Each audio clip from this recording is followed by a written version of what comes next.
Hey, well, welcome. Thank you so much for joining us. Today, we're going to be walking through 11 specific questions with EJ McCoy, who's going to be joining us here today.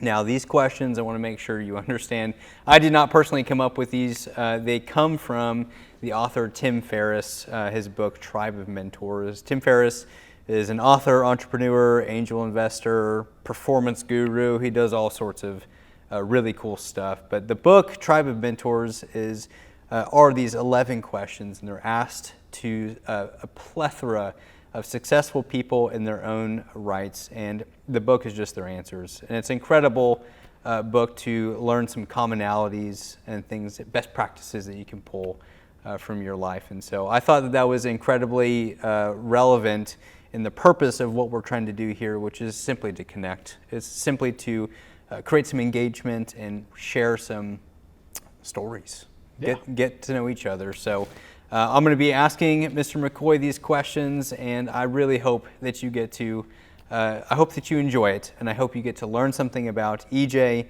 and possibly even pull some of his answers and implement them into your own life with the intention of just being better. That's what we're doing here. So again, these questions are meant to go in a sequential order, so we're going to be doing just that.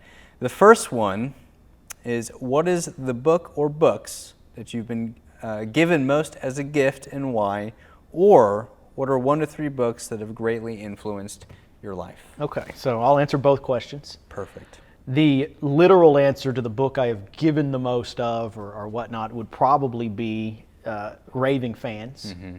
And then second to that would be The 1 Minute Manager. Why? Because I make all of our team members read, or I want, and if you haven't read it, you need to read it. But I want everybody to read Raving Fans to get a concept of what we want at this organization, the culture. I think that's a good book. It's the cheesiest book you'll ever read, but it gives you that concept of what we're trying to achieve here. Yeah. That was a book recommended to me in 2016 that was life-altering. Real simple book, hour-and-a-half read even for me. Mm-hmm. Second one was 1 Minute Manager, which is what I try to get anybody who's at any kind of a leadership role, carries a leadership role. Now, we're all leaders at this organization, but somebody who's actually got a leadership role in their day-to-day responsibilities. I want them reading 1 Minute Manager, so I've given lots of those books. Mm-hmm.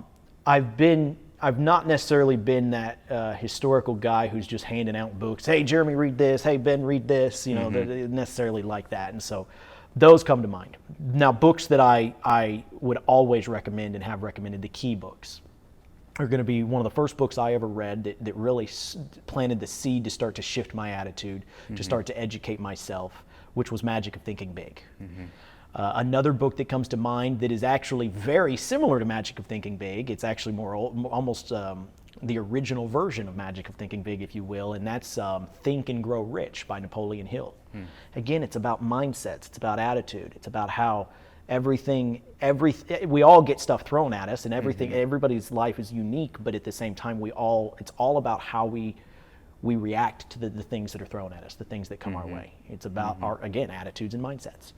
Which you'll hear me repeat over and over again in these 11 questions. But and then aside from those, anything John Maxwell, I am and have been for 20 plus years a huge, maybe not quite 20 plus years, coming on 20 years, huge fan and believer that if you said who was your number one author, it would be John Maxwell all day long times 10. 5 Levels of Leadership. I think we're impactful and would be impactful for almost anybody at any place, wherever they're at. 5 Levels of Leadership.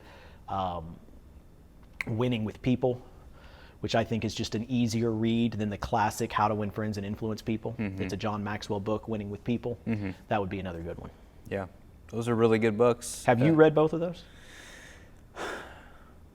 Which are you talking about, the John Maxwell I know you've books? done the John Maxwell 5 Levels of Leadership. Yes. Have you done Have you read Winning with People? I have not. No, yet. I'm literally. I've read it years ago, but I'm reading it again as we speak, because to me that's a foundational book. That's literally about relationships. Yeah. Simple relationships. Yeah. Your kids' relationships, your wife, your spouse, your husband.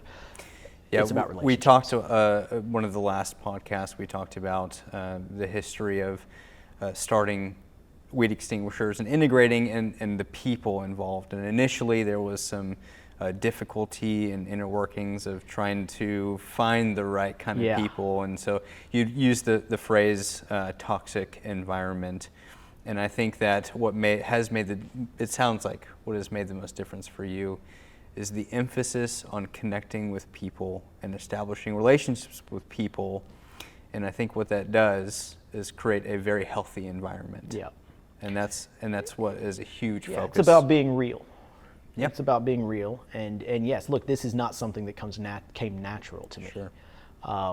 Building relationships, and that's not something that comes natural to me. I've done great in building relationships at the micro with my spouse and with family members. But what doesn't come naturally is I'm not an extrovert in any way whatsoever. Sure.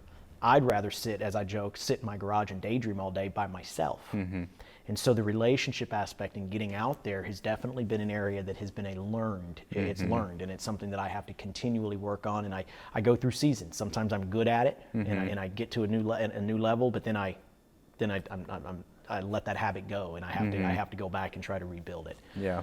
Because it's not natural. So what I'm hearing is the consistency to have healthy relationships with people is vitally important. And you have to care, especially when you're talking about a team. And again, these are the areas that I'm not naturally empathetic. Sure. I'm not naturally, that's not natural for me. And so I've had to teach myself to, I think I was telling you recently, my business partner, Josh, he had to teach me in 2011 and 2012 that when you go out, back then we had 2 or 3 trucks, we had 3 or 4 guys on the trucks, and I'd bring clipboards with lists, the workday's list. And I'd get in the morning, I'd get there, and I'd be all business. And I think anybody that's known me for any length of time, he's all business.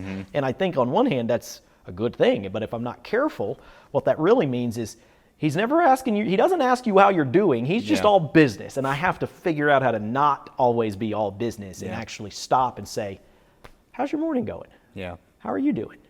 But I've learned how to do that. And I think it's extremely important, to your point. It's extremely important to building a culture. And yes, the difference when I was talking earlier about is focusing on caring about people, building people up. Everybody should be growing. Yeah. And so that's where I'm a believer in the books and assigning the books, because sometimes people need that little push for their employer to say, hey, you need to read this. Because just like me, I struggle with it too. Other people struggle with that actual discipline and finding the time.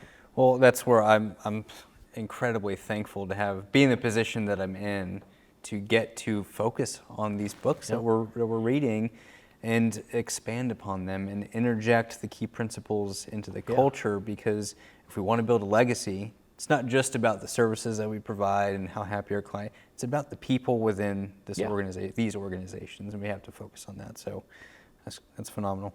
Thank you.